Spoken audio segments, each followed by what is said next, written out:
गुजरात में सूरत के करीब एक डिस्ट्रिक्ट है वलसाड, और इसी वलसाड डिस्ट्रिक्ट के अंदर एक रेलवे स्टेशन है।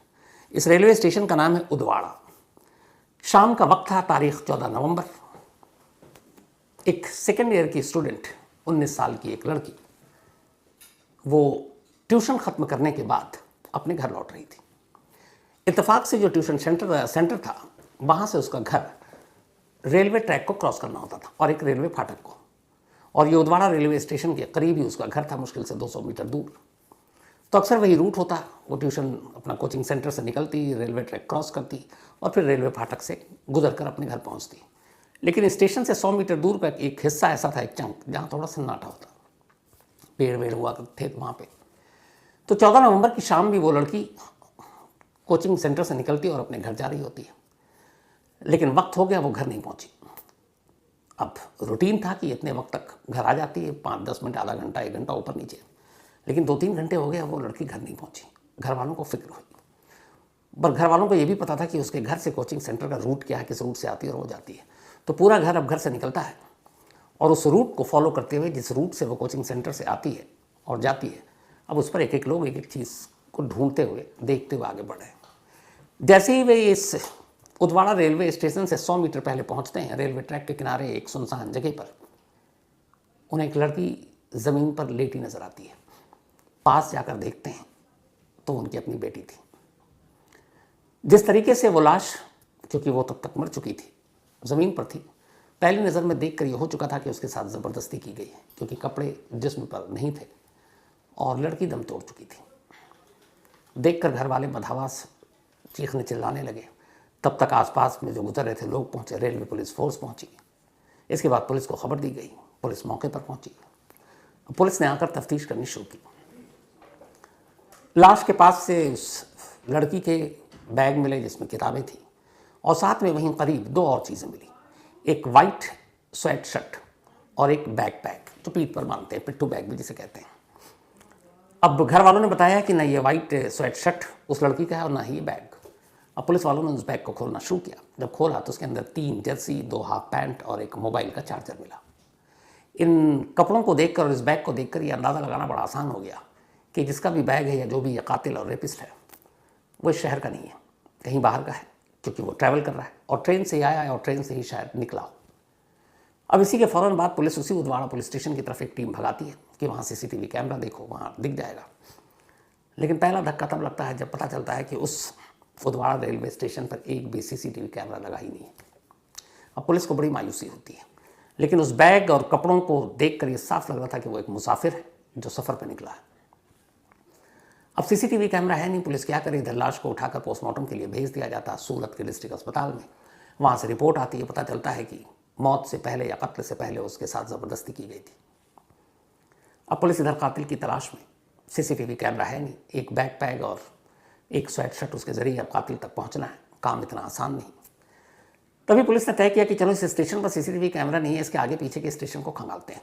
आनन फानन में कई पुलिस की टीम लगाई गई। ये हुआ कि उस उदवाड़ा पुलिस जो रेलवे स्टेशन है, इससे पहले का स्टेशन, इसके आगे के स्टेशन पर जाओ, कहीं तो CCTV कैमरा दिखेगा। कोशिश रंग लाई। उदवाड़ा रेलवे स्टेशन से एक स्टेशन पहले उस स्टेशन पर CCTV कैमरा लगा हुआ था। जब उस कैमरे को चेक किया गया और टाइमिंग देखी गई तो एक शख्स कैमरे में नजर आया। अब वो शख्स, उसका चेहरा तो पुलिस को मालूम नहीं, लेकिन उस तस्वीर को देखकर पुलिस इसलिए चौंकी कि उसने सेम वही वाइट स्वेट शर्ट पहन रखी थी और उसके पीठ पर वही बैकपैक था, ब्लैक रंग का, काले रंग का। अब स्टेशन की दूरी एक स्टेशन पहले और एक स्टेशन बाद, और वो उसने वही शर्ट पहन रखी है, वही बैग उसके कंधे पर है, तो बड़ा आसान हो गया ये पता करना कि यही वो शख्स है, क्योंकि वही चीज़ पहने हुआ है जो बरामद हुई, जो मौके से मिली। अब पुलिस CCTV जो कैमरा है, वो कैमरा भी मैं आपको दिखाऊंगा, जो आप देखेंगे उसमें वो थोड़ा सा लंगड़ा कर चल रहा है, उसका शायद बायां पैर ठीक नहीं है। अब ये तस्वीर आई, पुलिस की जान में जान आई। पुलिस ने कहा कि अब इसको ढूंढते हैं। अब ढूंढना शुरू किया गया। बाकी स्टेशन को, रेलवे पुलिस को खबर दी गई है। गुजरात पुलिस ने जो है 10 टीमें बनाई और उसने कहा कि यहाँ से लेकर हर रूट पे स्टेशन जितने पड़ते हैं जाओ, ताकि पता चले कहाँ उतरा, कहाँ चढ़ा। ये इधर कोशिश चल रही है, दिन बीतते जा रहे हैं। लास्ट में पता चला कि उसको वापी स्टेशन पर देखा गया। वापी स्टेशन पर फिर उसको दिखा कि वो एक मुंबई बांद्रा जाने वाली ट्रेन में बोर्ड हो रहा है। तो अब उससे ये हुआ कि ये मुंबई बांद्रा की तरफ गया है। अब पुलिस की टीम मुंबई बांद्रा पहुंची। लेकिन ये सारी तस्वीरें तब देखी जा रही हैं जब ऑलरेडी वक्त निकल चुका है, तो इसलिए ये कि चलती ट्रेन में पहुँच कर पकड़ लें ये मुमकिन था नहीं, लेकिन उसका लोकेशन पता चल रहा था। तो अब वो वलसाड के उदवाड़ा से वापी से बांद्रा मुंबई पहुँच गया, ये सीसीटीवी कैमरे में कैद। लेकिन इसके आगे फिर वो गायब, अब ना कोई सीसीटीवी कैमरा, ना वो कातिल उसके किसी कैमरे में कैद। अब क्या किया जाए? इधर गुजरात पुलिस ने अब दूसरी कोशिश की कि किसी और तरीके से उसके बारे में और जानकारी जुटाएं। सबसे पहले गुजरात की जितनी भी अलग अलग जेलें हैं उन सारे जेलों में इस सीसीटीवी कैमरे का जो ग्रैब उसका चेहरा था, उसको तस्वीर उसकी प्रिंट आउट निकाली और गुजरात के हर जेल के डेटाबेस से ये पता किया कि क्या इस शक्ल का कोई कैदी हाल में जेल में था, जेल से रिहा हुआ, कोई रिकॉर्ड। लेकिन अफसोस कि पूरे गुजरात की जेल से उसकी तस्वीर मैच नहीं हुई। अब यहाँ भी नाकामी, हाथ खाली दिन बीत रहे हैं। तब पुलिस ने फिर नेशनल डेटाबेस देश भर के अलग अलग स्टेट्स की जेलों के निकालने का फैसला किया। अब उसने हर एक स्टेट को भेजी ये तस्वीर कि भाई देख कर बताएं आपके किसी जेल में कभी कोई ऐसा कैदी रहा। अलग अलग स्टेट होते होते और तरफ से नाकामी मिल रही, लेकिन तभी एक कामयाबी मिली। राजस्थान की जोधपुर जेल में एक कैदी का चेहरा उस चेहरे से बिल्कुल मैच कर गया। पता चला कि इसी साल मई में वो वहाँ से बेल आउट हुआ है और उसके ऊपर मामला था ट्रक चोरी का। अब जब मैच किया तो फिर जेल से रिकॉर्ड मिले उसके कि भाई क्या है, तब पता चला कि उसका नाम राहुल जट है और ये हरियाणा के रोहतक का रहने वाला है। अब पुलिस रोहतक पहुंची इस उम्मीद पे कि वहाँ वो मिलेगा, लेकिन वहाँ फिर नाउम्मीदी हाथ लगी। मालूम हुआ कि राहुल को उसके माँ और भाई ने बहुत पहले घर से निकाल दिया, क्योंकि वो एक बैड कैरेक्टर था, गुंडागर्दी करता था, चोरी के इल्ज़ाम थे, कई बार जेल गया, तो पड़ोसी ताना मारते थे।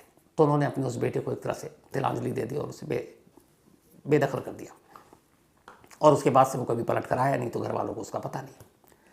अब नाम तो मिल गया लेकिन पता नहीं मिल रहा है। फिर भी पुलिस की कोशिश जारी, तमाम तरीके से उसका पता लगाने की कोशिश की जा रही है, तमाम मुखबिरों का जाल फैला दिया गया है। और उधर मुंबई के उस बांद्रा पर भी नजर है जहाँ आखिरी बार वो कैमरे में कैद हुआ था। वक्त बीतता जा रहा है, 10 दिन बीत गए। 14 नवंबर को उस लड़की की लाश मिली थी, अब 24 नवंबर की तारीख आ गई। अचानक वलसाड के पुलिस चीफ अपने दफ्तर में थे, तभी एक फ़ोन की घंटी बजी। सामने उनका एक मुखबिर था जो बांद्रा रेलवे स्टेशन पर एक हॉकर का काम करता था। तो रेलवे स्टेशन पर दुकानें और बेचते हैं चीज़ें, उनको हॉकर कहते हैं।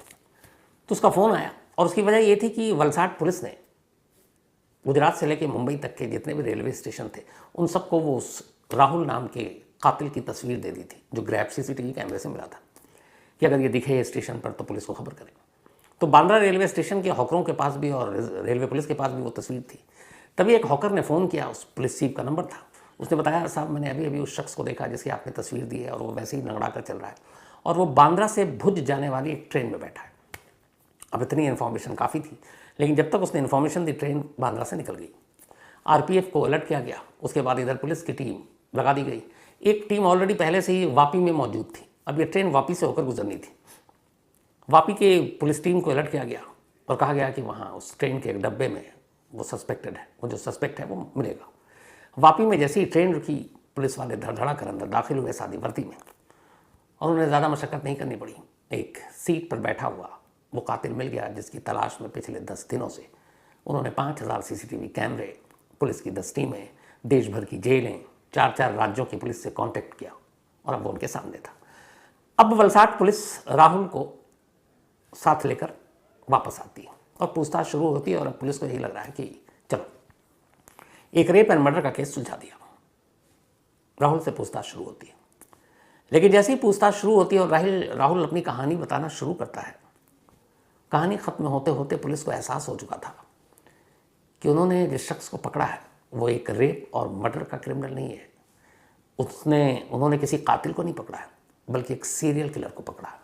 एक ऐसा सीरियल किलर जिसने कुल 5 कत्ल किए और वो भी सिर्फ 1 महीने के अंदर। पुलिस वाले उसकी कहानी सुनकर हैरान रह गए। पहले उसने अपनी पूरी कहानी सुनाई और सबसे पहले उसकी कहानी सुनाई जहाँ से इस केस की शुरुआत हुई, यानी 14 नवंबर सेकेंड ईयर स्टूडेंट जो वलसाड के इसी उदवाड़ा रेलवे स्टेशन के करीब जिसकी लाश मिली थी। उसने बताया कि 14 नवंबर को वो वलसाड आया था। वहाँ कुछ दिन उसने एक होटल में काम किया था, फिर चला गया था छोड़कर। कुछ पैसे बकाए थे, वो पैसे लेने आया, पैसे लिए और फिर वापस सब वो उदवाड़ा स्टेशन की तरफ आया। यहाँ से उसे ट्रेन पकड़कर मुंबई जाना था। ट्रेन में वक्त था तो प्लेटफॉर्म के इर्द गिर्द घूमने लगा। तभी जब वो प्लेटफॉर्म के बिल्कुल लास्ट छोर पर था तो उसने देखा कि वही लड़की लौट रही है, उस वक्त ट्यूशन पूरा करके। उसे देखा, आसपास मैंने देखा बिल्कुल सन्नाटा था, कोई था नहीं, शाम का वक्त हो चुका था। तो मैंने उस लड़की का 100 मीटर तक पीछा किया और मैं मौके की ताक में था। 100 मीटर के बाद मुझे रेलवे ट्रैक के पास एक ऐसी जगह मिली जहाँ एक तरह से काफ़ी पेड़ थे, झाड़ियाँ थी और कोई लोग दूर दूर तक नहीं। बस मैंने मौका देखा। अच्छा, वो लड़की के पीछे पीछे चल रहा था, लेकिन लड़की को कुछ शक भी नहीं हुआ क्योंकि लोग बहुत सारे आते जाते हैं। लेकिन एक सन्नाटे में मौका मिलते ही उसने लड़की को दबोचा, उसके मुंह पे हाथ रखा, उसे धमकाया और फिर उसके साथ ज़बरदस्ती की। इसके बाद उसने उसका गला घोंट दिया। गला घोंटने के बाद, ये सब करने के बाद उसे प्यास लगी। वो अपना स्वेट शर्ट उतार चुका था इस ज़बरदस्ती करने के दौरान में, और उसका बैग पैक वहीं रखा हुआ था। अब उसके सामने उस लड़की की लाश पड़ी थी जिसको थोड़ी देर पहले उसने मारा और जिसके साथ ज़बरदस्ती की थी। लेकिन अब उसे प्यास लगी। 100 मीटर दूर स्टेशन प्लेटफॉर्म था। उसने देखा आसपास कोई दूर दूर तक नहीं है, इस लाश पर किसी की नज़र भी नहीं पड़ेगी। वो अपना बैग पैक और वो स्वेट शर्ट छोड़कर सिर्फ गमछे में, चूँकि अंदर बनियान भी था, वापस जाता है प्लेटफॉर्म पर। प्लेटफॉर्म पर जाने के बाद एक जूस का पैकेट लेता है, एक दूध का पैकेट लेता है, पीता है और फिर वापस आता है, इस इरादे के साथ कि वो फिर ज़बरदस्ती करेगा एक मुर्दा लाश के साथ। लेकिन जैसे ही वो पहुंचता है वापस, तो देखता है कि उस जगह पे भीड़। इस दौरान हुआ ये कि लड़की चूँकि वक्त पे घर नहीं पहुंची, कभी लेट होता नहीं था, उस दिन 2-2.5 घंटा ज़्यादा हो गया, तो घर वालों को फिक्र हुई। उसके बाद वो निकले, उसे ढूंढने, रूट पता था घर से कोचिंग सेंटर तक का, ये भी पता था रेलवे ट्रैक से होकर गुजरती है। तो इत्तफाक से वहीं उनको लाश दिख गई और वो लोग पहुँच गए, भीड़ जमा हो गई, पुलिस आ गई, रेलवे पुलिस आ गई। और ये वहाँ पर जाकर दूर से इस भीड़ को देखा और ये समझ गया कि अब ये बात खुल गई है। ये वापस पलटता है, अपना बैग पैक और अपना स्वेट शर्ट वहीं छोड़ देता है, प्लेटफॉर्म पर आता है, जो नेक्स्ट गाड़ी आती है उसमें बैठकर वहाँ से निकल जाता है। वो चला गया, लेकिन वो बैग पैक और वो उसका स्वेट शर्ट, ये एक अहम सबूत बन गया उसे पकड़ने में। अगर वो उस दिन न छोड़ता वो दोनों चीज़ें, तो उस स्टेशन पर सीसीटीवी कैमरा भी नहीं था, और किसी भी स्टेशन के अगर सीसीटीवी कैमरे में वो कैद भी दिखाई देता तो फिर कैसे पता चलता है कि यही वो कातिल या रेपिस्ट है? क्योंकि उस सामान के अलावा और तो कोई उसकी पहचान थी नहीं, कोई विटनेस नहीं था, किसी ने चेहरा नहीं देखा। तो इसीलिए वो उसका बैग पैक और एक स्वेट शर्ट जो एक दूसरे स्टेशन पर वही चीज़ वो डाले हुए कंधे पर और पहने हुए दिखाई दिया, तो इससे ये पहचान हुई कि यही वो शख्स है। तो उसने ये कहानी सुनाई। फिर उसने बताया कि वो वहाँ से वापी गया, वापी से वो मुंबई गया, बांद्रा, और फिर मुंबई से वो हावड़ा पहुँच गया। इसके बाद उसने कहा कि हावड़ा जाने के बाद 14 नवंबर के इस कत्ल के ठीक 5 दिन बाद 19 नवंबर को उसने हावड़ा में एक और महिला का रेप किया और उसका मर्डर किया। वो लाश भी एक ट्रेन के बोगी में मिली।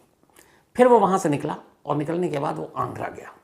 आंध्र प्रदेश में वो जाकर फिर एक रेलवे स्टेशन पर ट्रेन में बैठता है, एक और कोच में एक और महिला को मारता है, उसे लूटता है। इसके बाद फिर वो जाता है सिकंदराबाद रेलवे स्टेशन। वहाँ पर भी एक ट्रेन जो पुणे से कन्याकुमारी आ रही थी, उसमें भी एक महिला के साथ रेप करता है और उसे मार डालता है। उसने कहा कि 20 अक्टूबर को उसने पहला कत्ल रेलवे में किया था, 25 अक्टूबर को दूसरा किया था। इसके बाद फिर गैप आया। 14 नवंबर को उसने इस वलसाड में कॉलेज स्टूडेंट का किया। ये इकलौता कत्ल था उन 5 में जो रेलवे के किसी कोच में, किसी बोगी या डब्बे में नहीं, बाहर किया गया था। और इस कत्ल के ठीक 14 नवंबर था, और उसके बाद उसने 19 और फिर 23 2 और कत्ल किए, तो कुल 5 कत्ल किए। अब पुलिस ने उससे पूछा कि बताओ तुमने 5 कत्ल किए, क्यों किया? और इस क्यों से भी बड़ा सवाल ये था कि उसने इन 5 में से 4 कत्ल भारतीय रेलवे के उन डब्बों में किया जो दिव्यांग के लिए रिजर्व थे, आरक्षित थे। हमारे यहाँ ट्रेन में ज़्यादातर एक बोगी, एक डब्बा, उसमें दिव्यांग होते हैं, जो किसी हाथ पैर से माजूर होते हैं, उनके लिए होता है। जो उसने हावड़ा में कत्ल किया वो दिव्यांग के लिए रिजर्व बोगी थी। जो उसने आंध्रा में किया वो दिव्यांग के लिए रिजर्व बोगी थी। जो उसने सिकंदराबाद में किया वो भी रिजर्व बोगी थी। इसके अलावा उसने एक और जगह पे जो किया वो भी एक रिजर्व बोगी थी। और ये चारों की चारों महिलाएं भी दिव्यांग थी। अब जब रिजर्व बोगी में जो महिला होगी, जाहिर सी बात वो उन्हीं के लिए होता है जो दिव्यांग है, जो हैंडीकैप्ड है। तो 4 हैंडीकैप्ड, 4 दिव्यांग महिलाओं का कत्ल भारतीय रेल के आरक्षित दिव्यांग के डब्बे में करने के पीछे का मकसद क्या था? पुलिस ने जब उससे सवाल पूछा तो उसने अपनी कहानी सुनाई, और उस कहानी में ही उसके सवालों के जवाब थे। राहुल हरियाणा का रहने वाला था, रोहतक जिले का। जब ये थोड़ा सा बड़ा हुआ तो इसके फादर की डेथ हो गई। उसके बाद बचपन में इसे पोलियो हो गया था। उस पोलियो की वजह से बायां पैर थोड़ा ख़राब हो गया, ये लंगड़ा कर चलता था। स्कूल में दाखिला मिला। स्कूल में बच्चे इसे इसके इस लंगड़ेपन की वजह से चिढ़ाते थे, उसका मजाक उड़ाते थे। धीरे धीरे ये बात उसे बहुत बुरी लगी। फिर थोड़ा थोड़ा कैसे करके ये पढ़ता लिखता गया इसका एक सपना था कि ये बड़ा होकर ट्रक चलाएगा, ट्रक को लेकर ये बड़ा इसको पसंद था ट्रक, तो ट्रक देख के इसको खुशी होती थी, तो उसे लगा था कि ट्रक चलाएंगे। लेकिन चूंकि उसे पोलियो हो चुका था, एक पैर खराब था, तो किसी ने भी उसे ट्रक ड्राइवर की नौकरी नहीं दी। ट्रक ड्राइवर की नौकरी किया, किसी ने उसको ट्रक के करीब नहीं आने दिया। ये बात उसे बहुत चुभ गई। तब उसने पहला जुर्म किया। उसने कहा जिस ट्रक को मैं चलाना चाहता हूँ ये मुझे चलाने नहीं दे रहे। उसने ट्रक की ही चोरी करनी शुरू कर दी। उसने 12 ट्रक चुराए अलग अलग जगहों पर, दिल्ली में, हरियाणा में, राजस्थान में, यूपी में। ट्रक को चुराता, माल को बेच देता, ट्रक कहीं ले जाकर छोड़ देता, और इसी चोरी के चक्कर में वो कई बार पकड़ा गया, जेल गया। ट्रक चोरी, जेल जाता है, फिर जमानत पर बाहर आ जाता, तो जेल आना और जाना उसका लगातार लगा रहा। आखिरी बार वो जोधपुर की जेल में बंद था जब ट्रक चोरी के ही मामले में, और इसी साल मई में उसको बेल मिल गई। घर वालों ने वैसे ही निकाल दिया था। वो बाहर आया। बाहर आने के बाद इतनी बार जेल जा चुका था कि अंदर बहुत सारे कैदियों से भी मिल चुका था। वो एक तरह का पेशेवर अपराधी हो चुका था। बाहर आने के बाद उसे फिर वो बचपन की चीज़ें उसके दिमाग में घूमती रहती थी कि मैं एक विकलांग हूँ, मेरा एक पैर ठीक नहीं है, बच्चे हंसते हैं। आज भी उसे लगता था कि लोग देखकर हंसते होंगे मुझे। ये चीज़ें उसके अंदर इतना घर कर गई कि फिर उसे एक चिढ़ हो गई। और उसके बाद उसने पहली बार देखा कि दिव्यांग कोटे का जो की बॉगी होती है उसमें बहुत ज़्यादा भीड़ नहीं होती है, कई बार तो एक ही होती हैं। तो वो चूँकि खुद एक दिव्यांग था तो वो उसी कोच में चढ़ जाता, और जहाँ उसको महिला दिखती, पहली बार 20 अक्टूबर को उसने अपनी पूरी खुन्नस खुंदक गुस्सा उस महिला पर उतारा, उसके साथ रेप किया और उसे मार डाला। उसके बाद वो निकल गया तो उसे लगा कि ये तो बड़ा आसान है, पकड़ा भी नहीं गया। तो वो एक स्टेट से दूसरे स्टेट पहुँचता, कभी एक स्टेट में अपने क्राइम को रिपीट नहीं करता, और इसी तरीके से अलग अलग स्टेट में जाके क्राइम करने लगा। 14 नवंबर को जब उसने वलसाड़ गुजरात में ये किया, पहला इंसिडेंट था जो उसने रेलवे की बॉगी के बाहर रेलवे ट्रैक के किनारे किया था, और इसी वजह से वो पकड़ा भी गया, क्योंकि अगर उसका बैग और वो स्वेट शर्ट ना होता तो शायद पकड़ा भी नहीं जाता। 4 कत्ल और रेप उसने ट्रेन की डॉबी में, जो रिजर्व बॉगी थी हैंडीकैप्ड के लिए, उसके अंदर किया। कभी किसी को शक नहीं हुआ, अलग अलग पुलिस अलग अलग तरीके से मामले की जांच करती रही, लेकिन पहली बार ट्रेन के बाहर निकला और उसने ये क्राइम किया और उसके बाद वो पकड़ा गया। तो अभी 24 नवंबर को वो पकड़ा गया। अब पुलिस उससे पूछताछ कर रही है, और असल में अब भी पुलिस ये जानने की कोशिश कर रही है कि ये खुद दिव्यांग शख्स अपनी जैसी महिलाओं को, वो भी भारतीय ट्रेन में, चलती ट्रेन के अंदर, उनका रेप और मर्डर क्यों कर रहा था। शायद अब भी इस सवाल का सही जवाब पुलिस को नहीं मिला। उम्मीद ये है कि अभी उसकी पुलिस कस्टडी मिली हुई है, तो पुलिस कस्टडी खत्म होते होते इन सवालों के जवाब सामने आ जाए। लेकिन ये अपने आप में हैरान करने वाली बात है कि चलती ट्रेन में भी महिलाएं महफूज या सुरक्षित नहीं हैं, क्योंकि 4 कत्ल हो गए। अगर ये वलसाड़ वाला कत्ल ना होता तो पता नहीं ये सीरियल किलर और कितनों को अपना शिकार बना लेता।